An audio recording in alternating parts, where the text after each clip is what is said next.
ডিম দিয়ে তো অনেক রকমের খাবারই তৈরি করা যায়। কেউ ডিমের অমলেট, কেউ ভুনা, কেউ ভাজি, কেউ ভর্তা, অনেক ধরনেরই। আজকে আমি নতুন একটি রেসিপি নিয়ে হাজির হলাম। ডিম দিয়ে আজকে অসাধারণ এবং ইউনিক একটি রেসিপি তোমাদের সাথে শেয়ার করব। আমি আসমা, আজ তোমাদের মাঝে হাজির হলাম নতুন একটি রেসিপি নিয়ে। সেটা হলো ডিম দিয়ে বেগুন দিয়ে পাতলা ঝোল রান্না করা। অনেকেই তো মাছ দিয়ে রান্না করে, কিন্তু ডিম দিয়ে কখনো কি খেয়ে দেখেছো? প্রথমে ফ্রাই প্যানের মধ্যে তেল এবং ডিম দিয়ে দিব, হলুদ গুঁড়া দিব, মরিচ সামান্য এবং লবণ দিয়ে লাল লাল করে ডিমগুলোকে ভেজে নিব, যাতে ডিমগুলো রান্না করার সময় খুলে না যায়। সেই জন্য ভাজলাম। আর দেখতেও একটু কালারফুল লাগে এবং খেতেও কিন্তু সুস্বাদু। যে জিনিসটা দেখতে সুন্দর লাগে ওই জিনিসটা খেতেও সুন্দর লাগে। মজা না হলেও খেতে ভালো লাগে। দেখতে সুন্দর যখন। প্রথমে দর্শনধারী, তারপরে গুণ বিচারী। কেউ আগে গুণের খবর রাখে না, আগে রাখে দেখতে সুন্দর কিনা।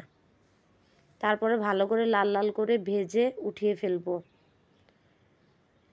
সাথে আমি আলু অ্যাড করব, সেই জন্য ওই ডিম ভাজা তেলের মধ্যে আলুগুলো দিব এবং লাল লাল করে আলুগুলো ভেজে তুলব। আলুগুলো আগে আমি ভেজে উঠিয়ে ফেলবো, কারণ বেগুন ভাজার প্রয়োজন নেই। বেগুন সামান্যতে অল্প একটু সময় লাগে হতে, সেই জন্য বেগুন ভাজার প্রয়োজন নেই। আলুগুলো ভেজে রাখছি যাতে আলুগুলো গলে না যায় এবং ভেঙে না যায়। সুন্দর করে লাল লাল করে ভেজে আমি উঠিয়ে ফেলবো। এখন আমি অন্য একটি ফ্রাই প্যানে কাঁচামরিচ, পেঁয়াজ এবং আদা রসুন বাটা 1 চামচ দিব। দিয়ে তেল দিয়ে লবণ দিব এবং হলুদ অ্যাড করব। সাথে একটু পানি দিয়ে দিব যাতে হলুদগুলো পুড়ে না যায়। একটুখানি গরম হয়ে আসলে দিয়ে দিব মরিচ গুঁড়া। যেহেতু কাঁচামরিচ আগে ইউজ করেছি, সেই জন্য মরিচ গুঁড়া দিব 1 চামচ এবং স্বাদ মতো লবণ দিয়ে দিব। যে যেরকম লবণ খায় সেরকম দিবে। দিয়ে ভালো মতো কষাতে হবে। তরকারির মশলা যত ভালোভাবে কষানো হয়, তরকারি কিন্তু রান্না করে খেতে তত স্বাদ লাগে এবং স্বাদটা যেন দ্বিগুণ বেড়ে যায়।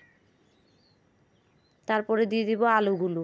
আলুগুলো একটু কষানো হয়ে গেলে, যেহেতু আগে থেকে একটু ভেজে রেখেছি, কষানো হবে প্রায় 50%-এর মতো। আলুগুলো হয়ে গেলে আমি বেগুনটা দিয়ে দিব। যেহেতু বেগুনটা হতে বেশি সময় লাগে না, নরম, সেই জন্য বেগুনটা আমি সবার লাস্টে দিলাম। একটু কষানো হয়ে গেলে তারপরে আমি পানি অ্যাড করে দিব।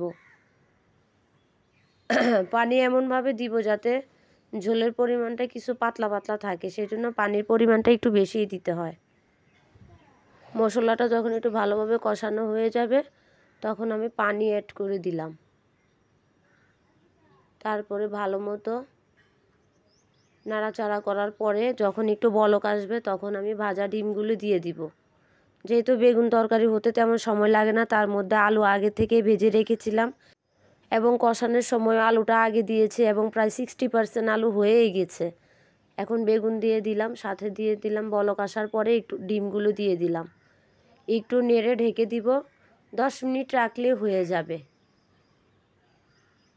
এখন আমি ঢেকে দিব। ঢেকে দেওয়ার পরে হালকা জিরার গুঁড়া অ্যাড করব, ভাজা জিরার গুঁড়া। ভাজা জিরার গুঁড়া এই জন্যই অ্যাড করলাম যাতে তরকারিটার স্বাদ একটু অন্যরকম আসে। জিরার গুঁড়া দেওয়ার পরে আমি একটু ডিম আছে 5 মিনিট রেখে দিব। তারপরে একটা সার্ভিং ডিশে পরিবেশন করব। দেখো কীরকম সুন্দর লাগছে, কি অসাধারণ লাগছে না? কেমন একটা লোভনীয় লাগছে, অথচ সাধারণ জিনিস দিয়েই তৈরি। তোমরাও বাসায় ট্রাই করবে এবং আমাকে জানাবে। লাইক, শেয়ার, সাবস্ক্রাইব করে আমার পাশে থাকবে। আল্লাহ হাফেজ।